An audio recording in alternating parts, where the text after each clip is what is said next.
कहते ना कहे हनुमंत विपत्ति प्रभु सोई, जब तब सुमिरन भजन न हो।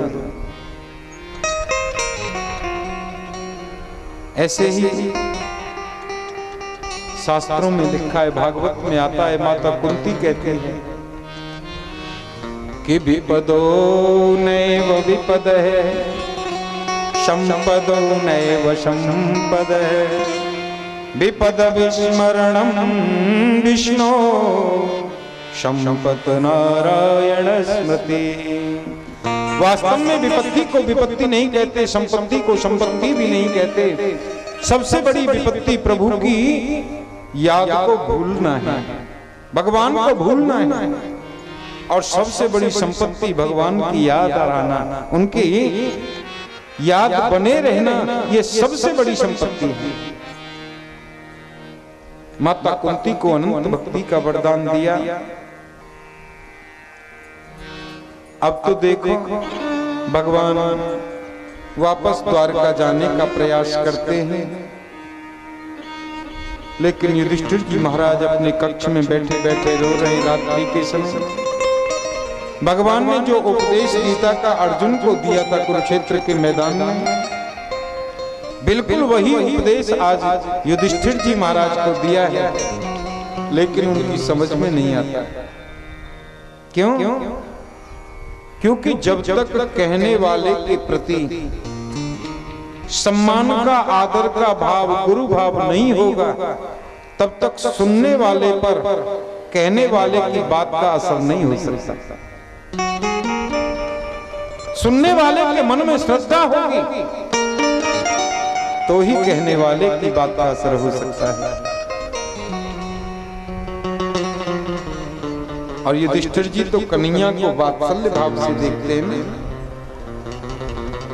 हमारा बेटा कितना ही बड़ा वकील बन जाए, जज बन जाए,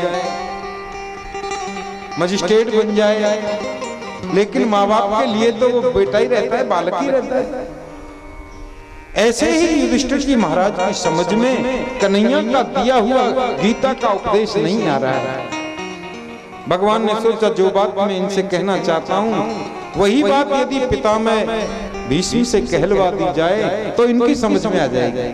बोलूंगा मैं ही, लेकिन पितामह भीष्म के माध्यम से बोलूंगा। पांचों पांडव और द्रौपदी को लेकर भगवान पितामह भीष्म के पास चले, बाणों की सैया पर पड़े हैं। पिछले 52 दिन से रोम रोम में बाण लगा हुआ है, बूंद बूंद करके रक्त की धार टपक रही है। गोविंद को आते हुए देखा, आंखों में आंसू आ गए। वाह रे गोपाल, पांडवों का बहाना बना करके मेरी मृत्यु को सार्थक बनाने के लिए आ गया।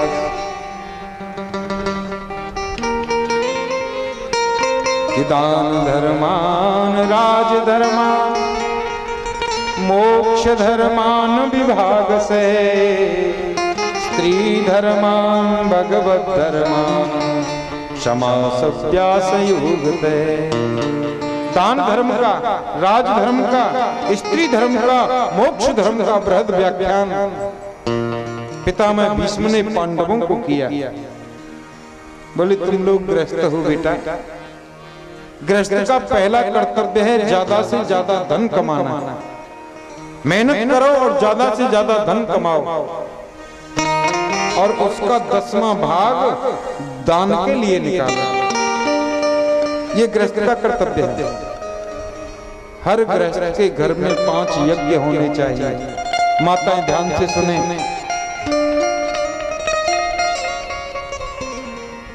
हम जब भोजन बनाएं तो पहली रोटी गौ माता के लिए निकालो, पहला यज्ञ हो गया।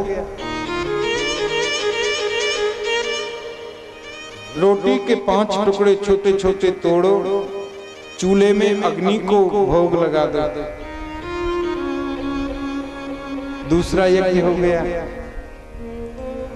जंगल में कहीं भी चेंटियां मिलें, उनको थोड़ा आटा डाल दो, तीसरा यज्ञ हो गया।